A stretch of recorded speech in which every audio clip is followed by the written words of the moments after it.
Subscribe చేయండి.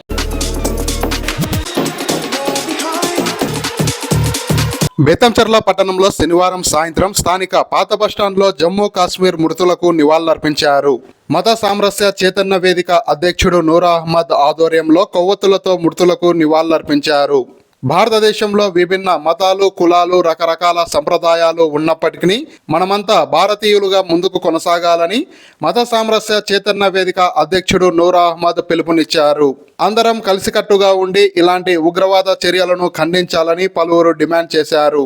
ఈ కార్యక్రమంలో శివమాల ద్వారా కమిటీ సభ్యులు బుగ్గన్న మహేశ్వర్ రెడ్డి, నారాయణ స్వామి, పట్టణంలోని ధార్మిక సంస్థ సభ్యులు మారుతి శర్మ, నాగమోహన్, గోని నాగరాజు, సిపిఎం, సిపిఐ నాయకులు, మత సామరస్య సభ్యులు పాల్గొన్నారు. అనంతరం మత సామరస్య చైతన్య వేదిక సభ్యుడు గౌస్ మాట్లాడుతూ భారతదేశం యొక్క ఐక్యతను దెబ్బతీయాలని చూస్తున్న వారి చర్యలను ఎంతమాత్రము సహించబోమని, అందరం కలిసికట్టుగా ఉండి ఇలాంటి చర్యలను తిప్పుకొడతామని అన్నారు.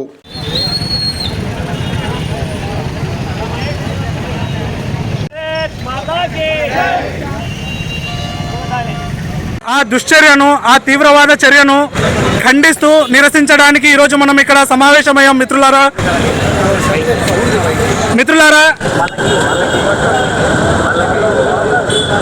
అసలు ఈ ఉగ్రవాద చర్య ఎందుకు జరిగింది అనేది మనం ఒకసారి గమనించినట్లయితే, ఎవరైతే ఈ చర్యకు పాల్పడ్డారో, ఏ విధంగా అయితే ఈ చర్య జరిగిందో దాని స్వభావాన్ని బట్టి వారి రెండు లక్ష్యాలని అక్కడ అర్థమవుతుంది. మొదటి లక్ష్యం వచ్చేసి ఆర్టికల్ 370 రద్దు తర్వాత కాశ్మీర్ భారతదేశంలో విలీనమైంది. ఆ తర్వాత కాశ్మీర్లో క్రమక్రమంగా టూరిజం డెవలప్ అవుతూ పోయింది. ఇక మన దయాది దేశమైన పాకిస్తాన్కి భారతదేశాన్ని వ్యతిరేకించడం, భారతదేశం నాశనం కోరుకోవడమే వాళ్ళ ఊపిరిగా అక్కడ రాజకీయాలు సాగుతున్నాయి. సో వాళ్ళు ఏం చేశారంటే, ఈ కాశ్మీర్ భారతదేశంలో విలీనం అవడం జీర్ణించుకోలేక కాశ్మీర్ యొక్క ఏదైతే టూరిజం డెవలప్ అయిందో దాన్ని దెబ్బతీయాలి, దాన్ని ఆర్థికంగా పతనం చేయాలనేసి ఈ కుట్ర పన్నారు. ఇది వారి ప్రధాన లక్ష్యం. మొదటి లక్ష్యం వచ్చేసి ఏమిటి? కొంతమంది భారతీయులను చంపి కాశ్మీర్లో ఉండే టూరిజాన్ని దెబ్బతీయడం, అక్కడి ఆర్థిక వ్యవస్థను నాశనం చేయడం మొదటి లక్ష్యం. మిత్రులారా, చాలా గంభీరమైన విషయం ఇది. అయితే దానికంటే భయంకరమైన, ప్రమాదకరమైన లక్ష్యం ఇంకోటి ఉంది. అది మన కంటికి కనిపించట్లేదు, కానీ చాలా పెద్ద ప్లానింగ్ ఉంది దీని వెనకాల. ఏంటో తెలుసా? అది చంపిన వాళ్ళను, వాళ్ళ పేర్లు, వాళ్ళ మతం ఏంటి, వాళ్ళ ఏ వర్గానికి చెందిన వాళ్ళు అడిగి మరీ చంపారు. దాని ఉద్దేశం, దాని లక్ష్యం ఏంటో తెలుసా?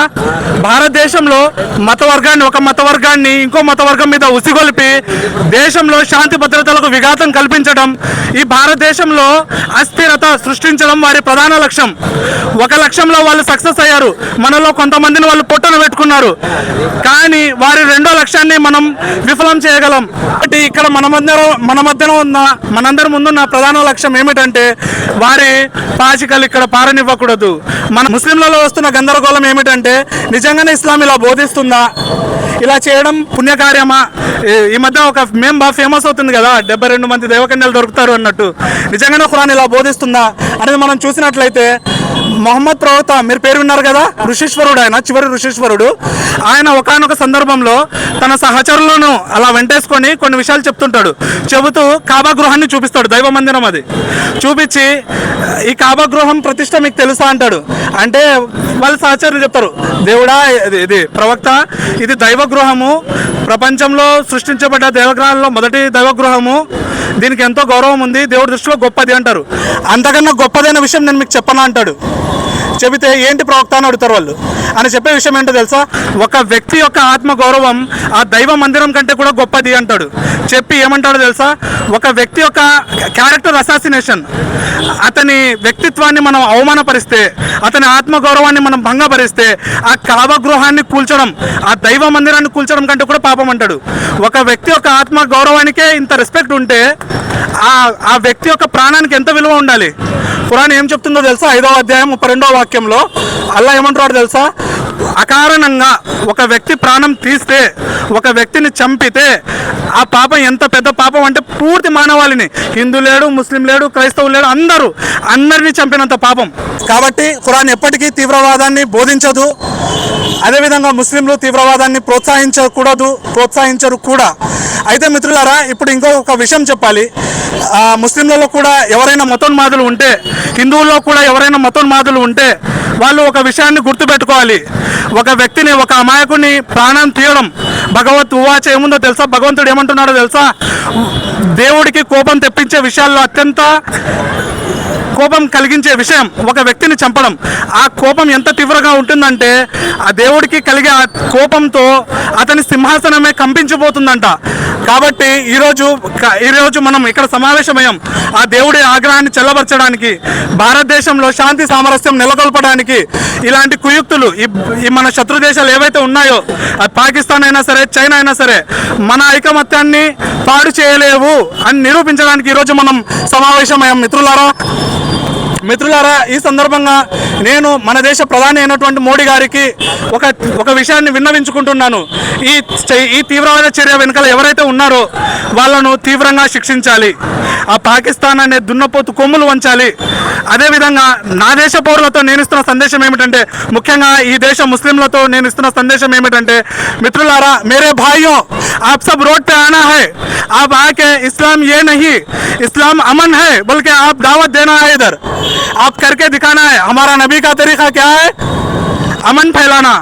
हम दहशतगर्द नहीं है. ముస్లిం సోదరులారా, నేను మీకు ఇస్తున్న సందేశం ఏమిటంటే, ఈరోజు రోడ్ల మీద రావాల్సిన బాధ్యత హిందువులకు కాదు, వారికంటే ఎక్కువగా ముస్లింలకే ఉంది. మీరందరూ ప్రతి ఊర్లో, ప్రతి నగరంలో రోడ్డు మీదకి రావాలి, ఈ తీవ్రవాద చర్యను ఖండించాలి. అదేవిధంగా ఈ సందర్భంగా నేను ఎవరైతే ఈ దుశ్చర్యలో ప్రాణాలు పోగొట్టుకున్నారో వాళ్ళందరికీ నా ప్రగాఢ సానుభూతి తెలియజేస్తూ, భారత్ మాతాకి జై హో, జై హో, హిందూ ముస్లిం ఏక్ హో, జై హో, జై హో. సూపర్ అండి.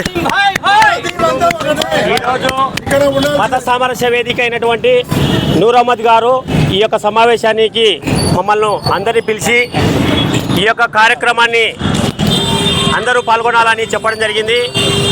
మన యొక్క నాకు పక్కన ఎక్కడ చెల్లు కానీ బేతంచెర్ల విషయంలో ఏ పండగలు చేసినా, ఏ యొక్క స్వామి కార్యాలు చేసినా మత సామరస్యానికి అందరం కలిసికట్టుగా ఈడ నిర్వహిస్తున్నాం. శివస్వాములకు కానీ, అయ్యప్ప స్వాములకు కానీ ముస్లింల సోదరులు వచ్చి వారి యొక్క ప్రసాదాలు పెడుతున్నారు. అదేవిధంగా రంజాన్ వారికి కూడా మన యొక్క హిందూ సోదరులు వారు కూడా వెళ్తున్నారు. ఇక్కడ అందరం కలిసికట్టుగా జీవిస్తున్నాం, అందరము అన్నదమ్ములుగా కలిసిమెలిసి జీవిస్తున్నాం. కాబట్టి ఇలానే అందరూ యావత్ భారతీయులందరూ కలిసిమెలిసి ఉండాలని, ఏదైనా సమస్య వస్తే మనం పెద్దల దగ్గర కూర్చొని సామరస్యంగా పరిష్కరించుకొని ఇటు ఐక్యతను చెడగొట్టుకోకుండా అందరం కలిసికట్టుగా జీవించాలని మనస్ఫూర్తిగా కోరుకుంటున్నాను.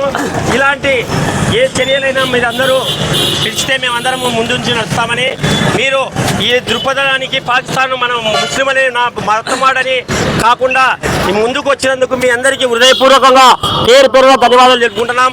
ఇది మన యొక్క భారతీయుల యొక్క జీవన విధానంలో మొదటి భాగం.